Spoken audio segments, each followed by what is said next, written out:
শীতের শেষের এই পালং শাকের চচ্চড়ি কিন্তু বেশ স্বাস্থ্যকর একটি রেসিপি। এটা কিন্তু পুরোনো দিনের মা ঠাকুমাদের কাছে শেখা একটি রেসিপি। এখানে এক আটি পালং শাক নিয়ে নিয়েছি আর এগুলোকে একদম ছোট ছোট করে কেটে নিয়ে নিয়েছি।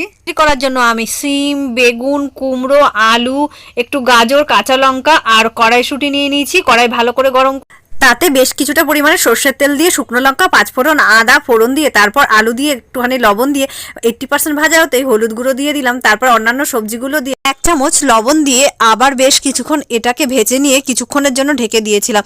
ঢাকনা তুলে অন্যান্য সবজিগুলো অ্যাড করে দিলাম আর কিছুটা কাঁচা লঙ্কাও অ্যাড করলাম, কড়াইশুঁটিটাও দিয়ে দিলাম।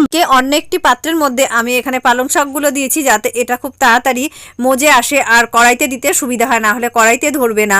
তো যাই হোক, ওটা একটু মজে আসার পর দিতে আমার একটু সুবিধা হয়েছে। কিছুক্ষণের জন্য ঢেকে দিয়েছিলাম। ঢাকনা তুলে যখন সমস্ত সবজিগুলো থেকে ঝোল বেরিয়ে এসছে, ওপর থেকে চিনি দিয়ে বেশ কিছুক্ষণ ফুটিয়ে নিয়ে তারপর নামিয়ে নিলেই রেডি হয়ে গেল আমাদের এই পালং শাকের চচ্চড়ি।